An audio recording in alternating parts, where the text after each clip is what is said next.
Este medio de prueba consiste en el esclarecimiento de hechos que interesan al proceso mediante el examen de personas, cosas, lugares, documentos. Este examen de personas, cosas, lugares y documentos se realiza con la ayuda de los sentidos.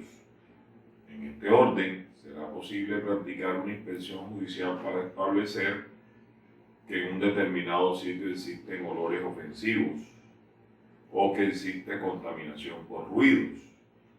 Esa es la idea de la inspección judicial. Tradicionalmente, esta inspección judicial la lleva a cabo el juez con la ayuda o el auxilio de su secretario. Ese ha sido el concepto tradicional y de allí el nombre inspección judicial. Pero a partir del año 91, con las modificaciones que se introdujeron, decreto 2651 del 91, posteriormente la ley 794, permitieron que esta inspección se realizara por las partes de común acuerdo o que estos designaran a un tercero para que llevara a cabo la inspección. La inspección judicial supone la salida del funcionario judicial de su sede, de su despacho, y precisamente este hecho obligó a los cambios legislativos, que como dije, por un lado la posibilidad de practicarlas de común acuerdo entre las partes, otro cambio legislativo fue flexibilizar las normas que regularon la inspección judicial anticipada, y el último cambio legislativo lo tenemos en el actual artículo 236 del Código General del Proceso, que retoma la idea de la Ley 1395. ¿En qué consiste? En que solo se recurre a la inspección judicial, uno, cuando la ley así lo establece, como por ejemplo procesos de prescripción adquisitiva de dominio. Dos, solo se recurre a ella cuando no sea posible consignar los hechos en materia de una inspección o los hechos que interesen u objeto de examen en elementos técnicos, como por ejemplo videograbaciones o por ejemplo fotografía, o cuando no sea posible utilizar la prueba pericial u otro medio de prueba. Cuando no sea posible consignar los hechos en materia de la inspección en un documento, llámese videograbación, llámese fotografía o en otro medio de prueba, es cuando se recurre a la inspección judicial.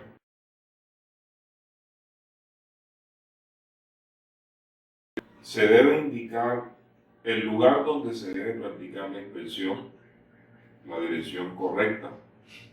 Se debe señalar de manera clara y precisa los hechos en materia de la inspección, qué es lo que se pretende con ella. Y además, dados los cambios legislativos, se deben indicar concretamente lo que se pretende probar. Una vez hecha la solicitud, se procede al decretamiento de la inspección, y ese decretamiento comprende el lugar donde se va a practicar la inspección judicial. Igualmente se indica dónde se debe iniciar la inspección judicial en ese auto que decreta la prueba, porque tradicionalmente la inspección judicial siempre se iniciaba en el despacho del juez. Allí se iniciaba y de ahí se producía el desplazamiento hasta el lugar donde se iba a llevar a cabo la inspección. Hoy, modificación del Código General del Proceso, la inspección judicial se puede iniciar o bien en el despacho del funcionario judicial o bien en el sitio que va a ser objeto materia de la inspección. ¿Qué impone la práctica de la inspección? El funcionario judicial, una vez llega al lugar, hace un reconocimiento o una identificación del lugar que se trata. La persona que recibe la inspección hace un recorrido del lugar de que se trate y procede a llevar a cabo el objeto o desarrollar el objeto de la inspección. Dentro de la práctica de una inspección judicial es posible la práctica de prueba. El artículo 238, numeral tercero, así lo dice, lo que no constituye una novedad porque siempre dentro de una inspección judicial es posible la práctica de prueba. Otra modificación que se introduce es la sanción, porque quien impida o obstaculice la práctica de una inspección no solamente puede hacerse acreedor a multas, sino que también, si es una de las partes, el funcionario judicial puede dar por cierto los hechos que se pretendían demostrar con esta inspección.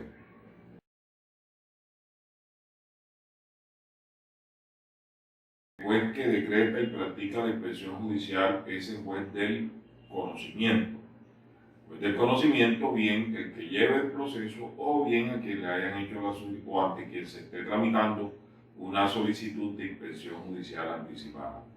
No obstante lo anterior, debemos desentrañar un poco más qué se entiende por juez del conocimiento. Para tales efectos debemos armonizar los artículos 37 y 171 del Código General del Proceso.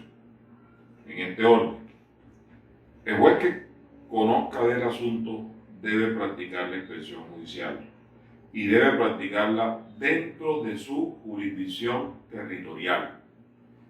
Fuera de su jurisdicción territorial debe comisionar. Dentro de su jurisdicción territorial, este funcionario es quien debe practicar la inspección judicial, es decir, no puede comisionar.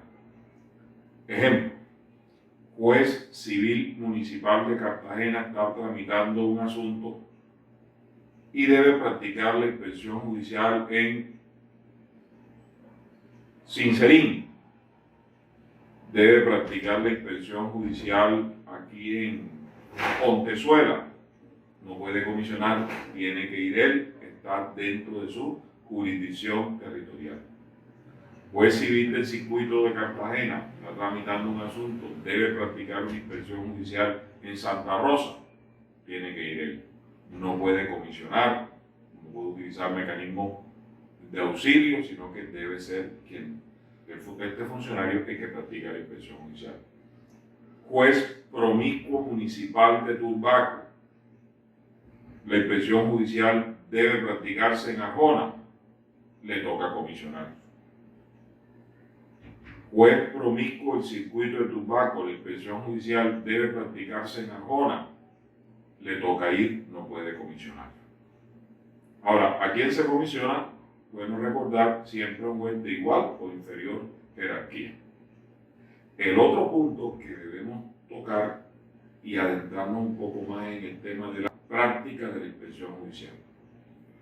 Este medio de prueba se combina con otras pruebas. Se puede combinar con una prueba pericial y entonces estaremos hablando de una inspección judicial con intervención de perito.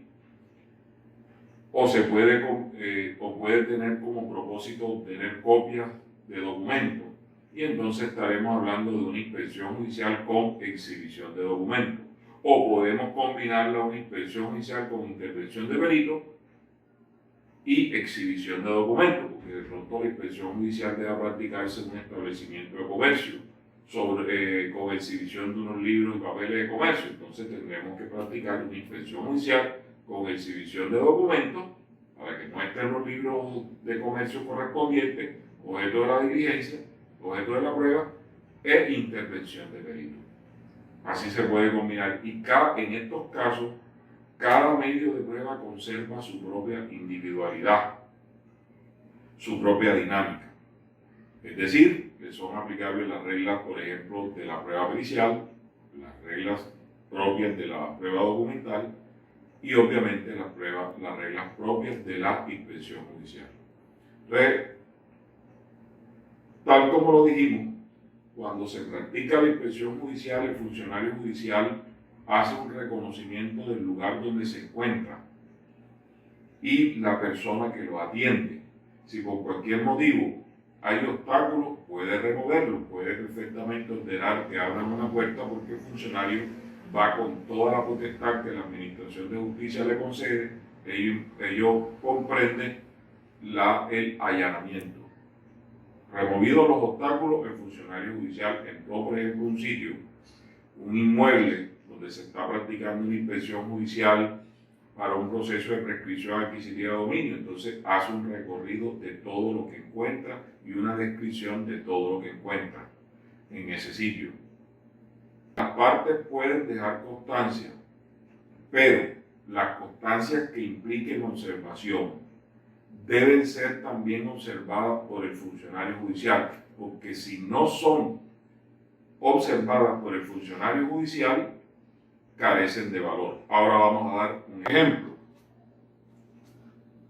Me percato que en el inmueble está recién pintado y además puedo percatarme como apoderado judicial interesado, me percato que debajo de esa pintura hay otra.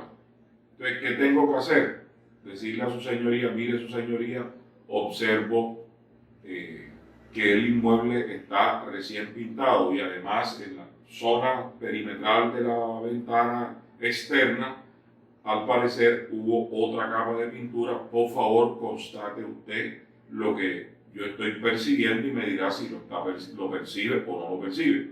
El funcionario judicial está en la obligación de acercarse, mirar y está en la obligación de señalar los resultados de su percepción, y ello no implica para nada prejuzgamiento, porque él dirá si efectivamente al parecer la pintura es reciente, el perito lo determinará, y al parecer si hay una capa de pintura o puede no observar lo mismo, y así lo dirá porque está en la obligación de señalar los resultados del observado. Y dentro de esta práctica de la inspección, como dijimos anteriormente, se pueden solicitar prácticas de prueba. ¿Qué pruebas? Las que se requieran, que tengan una relación de pertinencia con el objeto o materia de la inspección. En este orden, si se va a practicar una inspección judicial en un inmueble para establecer mejoras, para establecer posesión, yo pudiera solicitar la práctica de unos testimonios para corroborar o no, o controvertir la posesión o las mejoras. Eso lo puede hacer dentro de la inspección judicial. Ahora, ¿qué testigo? Pues naturalmente serán los testigos distintos a los que ya se solicitaron dentro del proceso, no los mismos.